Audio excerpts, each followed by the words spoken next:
கர்த்தருடைய பரிசுத்த நாமத்துக்கு ஸ்தோத்திரம். மறுபடியுமாய் இந்த நிகழ்ச்சி மூலமாக உங்களை சந்தித்ததில் எனக்கு மிக்க மகிழ்ச்சி. தொடர்ந்து நிகழ்ச்சியை பாருங்க. இன்னைக்கு ஆண்டவராகிய இயேசு கிறிஸ்துவின் காரியங்களை குறித்து அந்த சமஸ்கிருதத்துல என்ன கொடுக்கப்பட்டிருக்கிறது என்பதை குறித்து தான் நம்ம பார்க்க போறோம். தொடர்ந்து நிகழ்ச்சியை பாருங்க. நம்ம யோவான் ஐயாவை வெல்கம் பண்ணிடலாம். ஸ்தோத்திரம் யோவான் ஐயா. ஸ்தோத்திரமா ஸ்தோத்திரம். கர்த்தருடைய பரிசுத்த நாமத்துக்கு ஸ்தோத்திரம். நம்ம தொடர்ந்து பைபிளில் ஆண்டவராகிய இயேசு கிறிஸ்துவை பற்றி சமஸ்கிருதத்தில் என்ன சொல்லப்பட்டதுன்னு சொல்லி ஒரு 2-3 நாள் பார்த்துருக்கோம். அதில் இப்போ நான் கொஞ்சம் பேலன்ஸ் ஒரு 10 வார்த்தை நம்ம இன்றைக்கி பார்க்க போகிறோம். அதை நம்ம இன்றைக்கி பார்ப்போம். அதில் என்ன கொடுக்கப்பட்டிருக்கு அப்படின்னு சொல்லி அந்த வார்த்தையும் உங்கள் புலவர்களிலும் சிலர் நாம் அவருடைய சந்ததியார் என்று எழுதியிருக்கிறதுன்னு சொல்லி வேதத்தை பார்க்கும். அதில் அந்த சந்ததியார் என்று சொல்ல போது அவங்க என்ன சொல்லியிருக்காங்க உலகத்தில் அந்த புலவர்கள் சொல்லி அதையும் கொஞ்சம் பார்ப்போம். இந்த நாட்களில் யோகசுத்தர என்று சொல்லக்கூடிய இந்த சமஸ்கிருதத்தில் யோகசுத்தர என்ற ஒரு பகுதி இருக்குது. அதில் முதல் காரியம் 27வது வார்த்தையை பார்ப்போம். வார்த்தையாகிய கடவுள் சொல்லி சொல்லப்பட்டிருக்கும். அந்த சமஸ்கிருதத்தில் வார்த்தையாகிய கடவுள் என்று சொல்லி யோவான் 1ஆம் அதிகாரம் 1ஆம் வசனத்தில் நம்ம அதை பார்ப்போம்.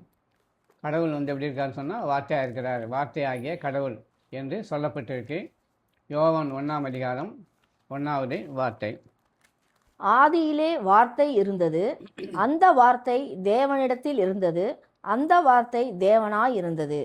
முதல்ல வார்த்தையாக தான் இருந்திருக்கார் ஆண்டவரே.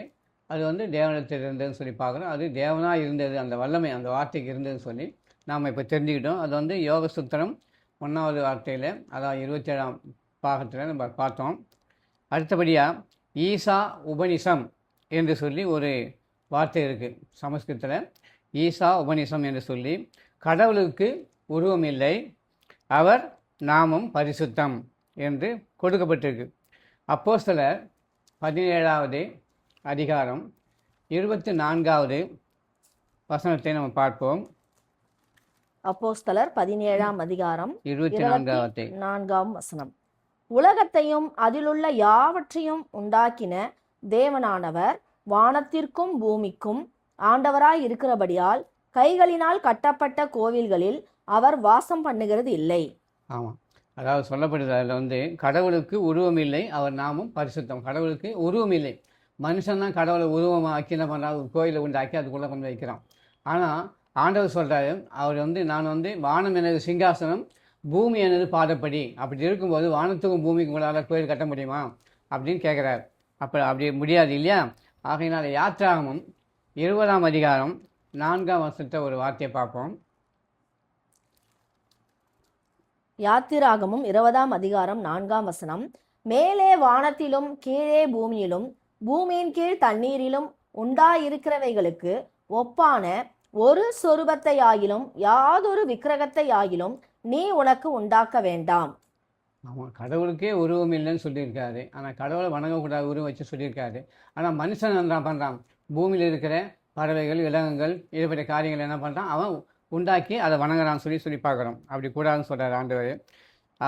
அதை திருக்குறளில் கூட என்ன சொல்கிறாரு திருவள்ளுவர், அகர முதல் எழுத்தெல்லாம் ஆதி பகவன் முதற்றே உலகம்னு சொல்லி முதல் குறள்லையே நம்ம பார்க்குறோம். ஆதி பகவன்னா முழுமுதல் கடவுள். அந்த ஆண்டவராக இயேசு கிறிஸ்து எப்படி இருக்காராம், முழுமுதல் கடவுளாக இருக்கிறார். அது எப்படி பகவன் உலகத்தை சொல்லுவாங்க. யாராவது சண்டை போட்டால் சரி போங்கப்பா விட்டு போங்கப்பா அந்த பகவான் பார்த்துடா அப்படின்னு சொல்கிறாங்க. அது ஆண்பால் ஒருமை. அந்த கடவுள் எப்படி இருக்காரு, ஒருமையாக இருக்காரு, ஆண்பாலாக இருக்கான்னு சொல்லி பார்க்குறோம். அதுதான் திருவள்ளுவர் கூட அகர முதல் எழுத்தெல்லாம் ஆதிபவன் முதற்றே உலகே என்று எழுதியிருக்கிறத நம்ம பார்க்குறோம். யசூர் வேதத்தில் பார்ப்போம்.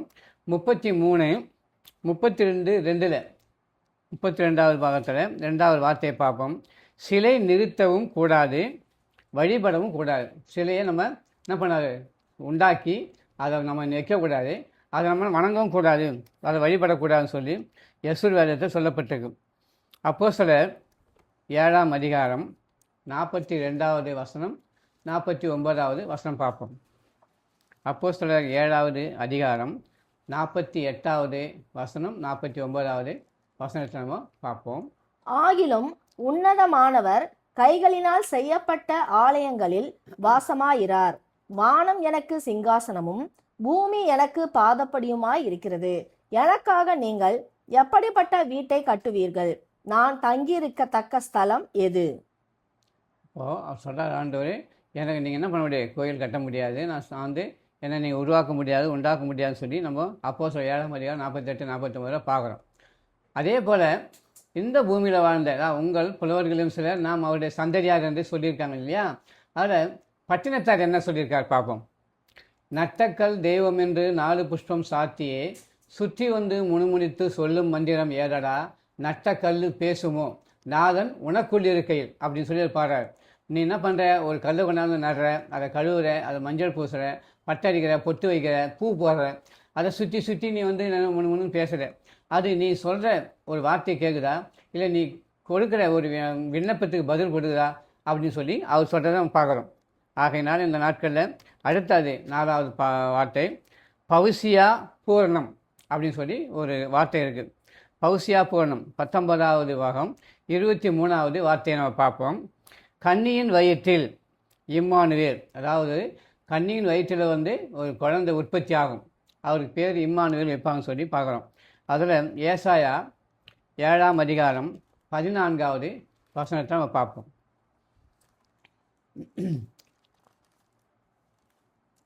ஆதலால் ஆண்டவர் தாமே உங்களுக்கு ஒரு அடையாளத்தை கொடுப்பார். இதோ, ஒரு கன்னிகை கர்ப்பவதியாகி ஒரு குமாரனை பெறுவாள். அவருக்கு இம்மானுவேல் என்று பெயரிடுவாள். அதாவது முன்குறித்தே சொல்லப்படுது ஏசாயா புஸ்தகத்தில், ஆண்டவர் இயேசு கிறிஸ்து பூமியில் பிறப்பான்னு சொல்லி சொல்லப்பட்டது. அது வந்து மத்தேயுல 1ஆம் அதிகாரம் 18ஆம் வசனம், 21ஆம் வசனம், 23ஆம் வசனம், இந்த 3 வசனம் மட்டும் படித்து பார்ப்போம் நம்ம. மத்தேயு 1:18, 21, 23. இயேசு கிறிஸ்துவனுடைய ஜனனத்தின் விவரமாவது, அவருடைய தாயாகிய மரியாள் யோசேப்புக்கு நியமிக்கப்பட்டிருக்கையில் அவர்கள் கூடி வரும் முன்னே அவள் பரிசுத்த ஆவியினாலே கர்ப்பவதி ஆனாள் என்று காணப்பட்டது. அவள் ஒரு குமாரனை பெறுவாள். அவருக்கு இயேசு என்று பெயரிடுவாயாக, ஏனில் அவர் தமது ஜனங்களின் பாவங்களை நீக்கி அவர்களை ரட்சிப்பார் என்றான். தீர்க்கதரிசியின் மூலமாய் கர்த்தராலே உரைக்கப்பட்டது நிறைவேறும்படி இதெல்லாம் நடந்தது. அவன், இதோ, ஒரு கன்னிகை கர்ப்பவதியாகி ஒரு குமாரனை பெறுவாள். அவருக்கு இம்மானுவேல் என்று பெயரிடுவார்கள் என்று சொன்னான். ஆமாம், அதாவது வந்து நம்ம பார்த்தோம், இப்போது கண்ணின் வயிற்றில் பிறப்பார். உலக பிரகாரமாக திருமணமாகி ஒரு கணவன் மனை ஏற்பட்ட பிறகு குழந்தைய பிறகுறது சகஜம், எல்லாருக்கும் வழி வழியாக. ஆனால் ஆண்டவராக இயேசு கிறிஸ்து இந்த பூமியில் எப்படி பிறகான்னு சொன்னால், ஒரு கன்னியுடைய வயிற்றில் பரிசுத்த ஆவியின் மூலமாக உற்பத்தி ஆகி அவர் ஒரு குழந்தையாக பிறகுறான்னு சொல்லி பார்க்குறோம். அது இயேசுன்னு சொல்லி பேர் வைப்பாங்கன்னு பார்க்குறோம். அதுக்கப்புறம் பார்த்தா இம்மானுவேல் பேருன்னு வைக்கிறாங்க.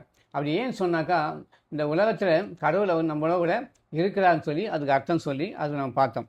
அப்புறம் அடுத்தபடி 5வது வார்த்தை அதர்வண வேதத்தில் 13வது பாகம் 3-4 வசனம் பார்ப்போம், வார்த்தைகள் பார்ப்போம். குமாரன் கொடுக்கப்பட்டார், அதை ஆண்டவராக இயேசு கிறிஸ்து தான் அது சொல்கிறது.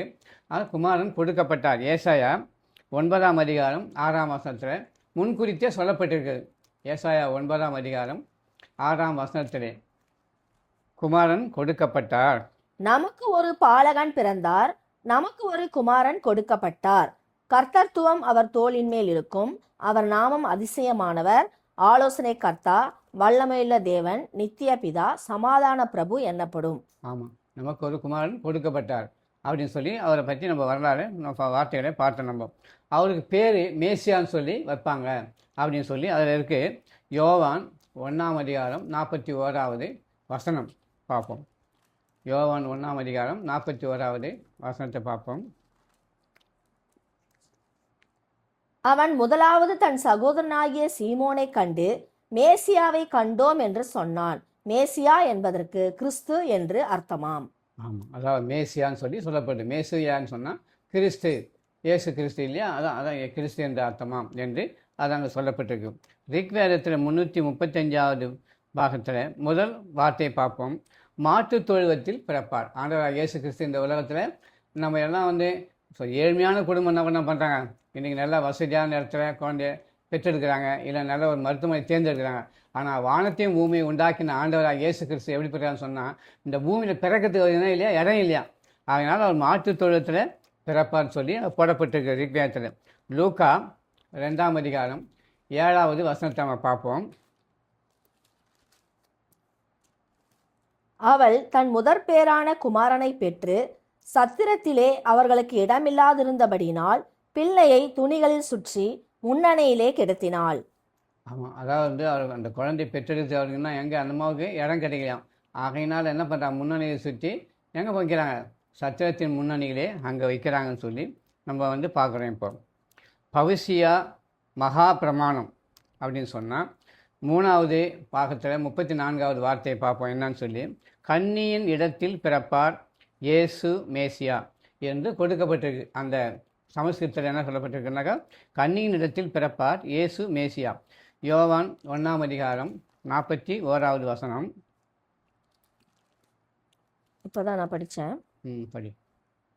யோவான் 1ஆம் அதிகாரம் 41ஆம் வசனம். அவன் முதலாவது தன் சகோதரனாகிய சீமோனை கண்டு மேசியாவை கண்டோம் என்று சொன்னான். மேசியா என்பதற்கு கிறிஸ்து என்று அர்த்தமாம். ஆமாம், அதாவது மேசியான்னு சொன்னால் கிறிஸ்து என்று அர்த்தமானு பார்க்குறோம். ஏசாயா 7ஆம் அதிகாரம் 14ஆம் வசனத்தில் என்ன சொல்லப்பட்டிருந்து இங்கே பிறந்திருக்காருன்னு பார்ப்போம். ஏசாயா 7ஆம் அதிகாரம் 14ஆம் வசனம் இப்பொழுதுதான் வாசித்தேன் ரெண்டுமே.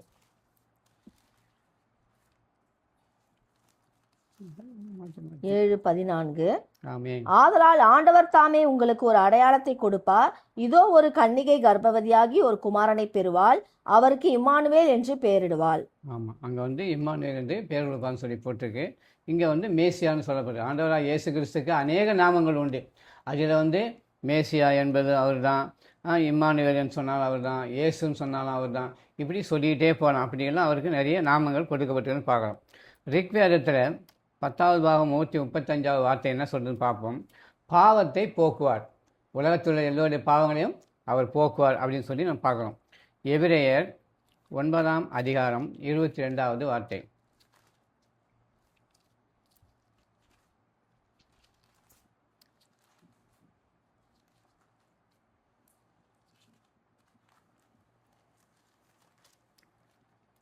நியாயப்பிரமாணத்தின்படி கொஞ்சம் குறைய எல்லாம் இரத்தத்தினாலே சுத்திகரிக்கப்படும். இரத்தம் சிந்துதல் இல்லாமல் பாவ மன்னிப்பு உண்டாகாது. ஆமென்.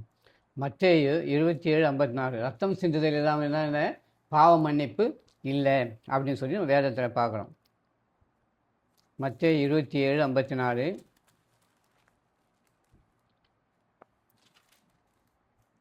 நூற்றுக்கு அதிபதியும் அவனோடே கூட இயேசுவை காவல் காத்திருந்தவர்களும் பூமி அதிர்ச்சியையும் சம்பவித்த காரியங்களையும் கண்டு மிகவும் பயந்து மெய்யாகவே இவர் தேவனுடைய குமாரன் என்றார்கள். ஆமாம், அதாவது இந்த உலகத்தில் எல்லாரும் தான் மதிக்கிறோம். ஆனால் யாராவது மதிக்கும்போது பூமி அதிர்ச்சி ஏற்பட்டிருக்கா? அந்த வானத்தையும் பூமியை உண்டாக்கின ஆண்டவராக இயேசு கிறிஸ்து மதிக்கும்போது வானம் எப்படி சிறைச்சிறை இருந்தால் கிழித நேரத்தில் பார்க்குறோம், பூமி அதுன்னு சொல்லி பார்க்குறோம். இப்படிப்பட்ட காரியங்களை அந்த ஆண்டவராக இயேசு கிறிஸ்து மதிக்கும்போது தான் இந்த சம்பவம் நடக்குது. அவங்க சொல்கிறாங்க இது மெய்யாகவே தேவனுடைய குமாரன் தான் அப்படின்னு சொல்லிட்டு அவங்க சொல்கிறத நம்ம பார்க்குறோம். எபிரேயர் 9:22 ஏற்கனவே வாசித்து தான் அது.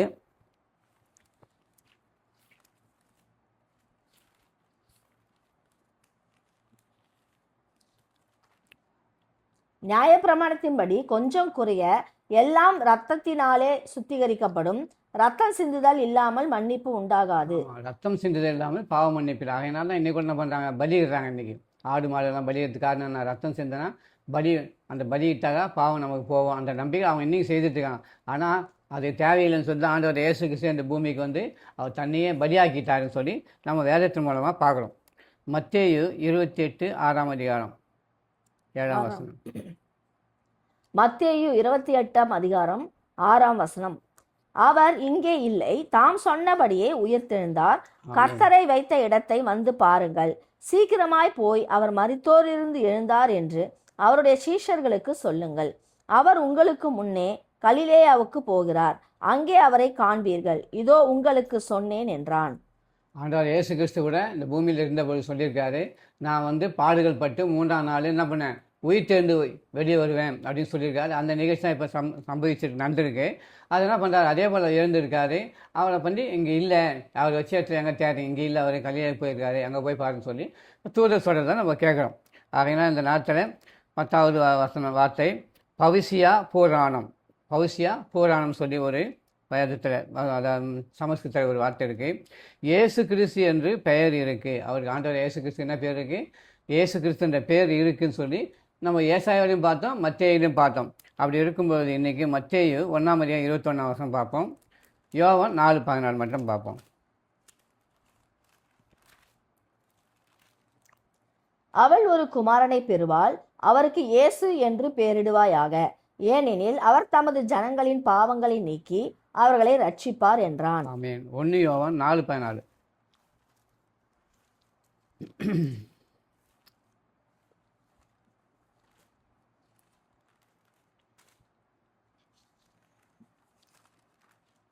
ஒன்னு யோவான் 4:14. ஆமென். பிதாவானவர் குமாரனை உலக இரட்சகராக அனுப்பினார் என்று நாங்கள் கண்டு சாட்சியிடுகிறோம். ஆமாம், ஆண்டவர் இயேசு கிறிஸ்து இந்த பூமிக்கு அனுப்பினா சொல்லி நாங்கள் கண்ணால் கண்டு நாங்கள் சாட்சி சொல்கிறோம் அதுக்கு அப்படின்னு சொல்லி சீசன் சொல்கிறத நம்ம பார்க்குறோம். ஏசாயா 53:4-5.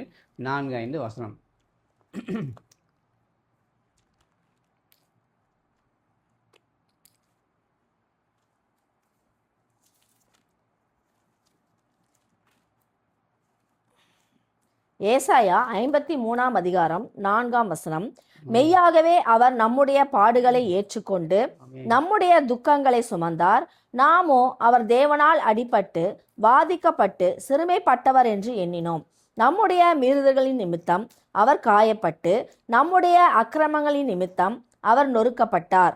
நமக்கு சமாதானத்தை உண்டு பண்ணும் ஆகினை அவர் மேல் வந்தது, அவருடைய தழும்புகளால் குணமாகிறோம்.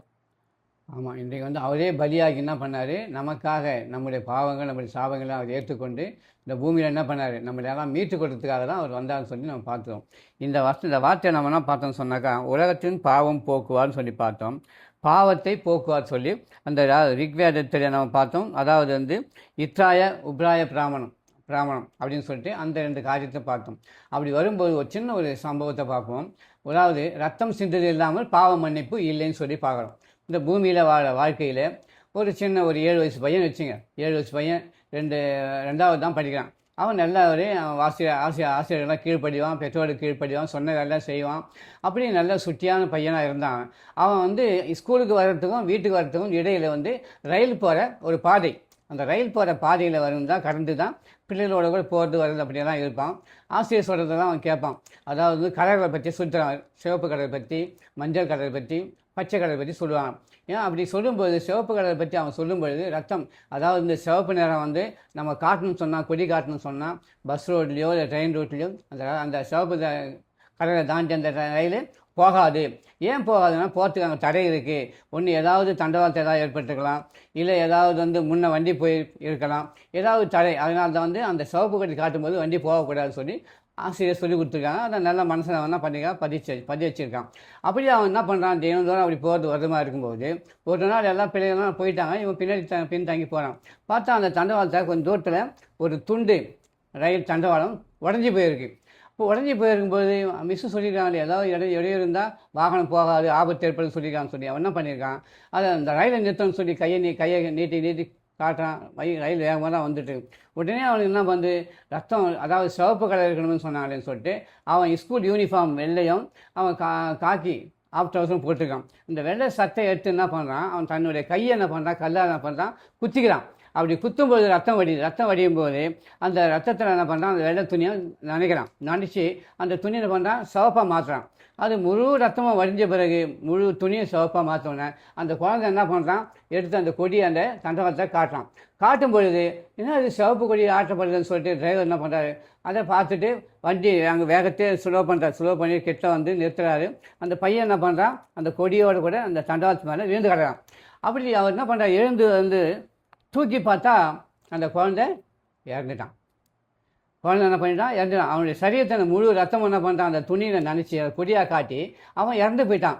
அந்த குழந்தைய அவர் அந்த டிரைவர் கட்டி அணைச்சி முத்தம் கொடுத்து, என் உயிரை மட்டும் இல்லைப்பா, இந்த ட்ரெயினில் இருக்கிற குழந்தைங்க, கர்ப்பஸ்ரீங்க, பல ஜாதி மக்கள், பல பிரிவினை மக்கள், இப்படிப்பட்ட பெரியவங்க, வயசானவங்க, அது எல்லாரையும் என்னுடைய டிரைவர் சீட்லேருந்து கார்டு வரல இருக்க எல்லாரையும் நீ உன்னுடைய உயிரை கொடுத்து நீ காப்பாற்றினியே அப்படின்னு சொல்லி கண்ணு வெடிக்கிறான்னு சொல்லி பார்க்குறோம்.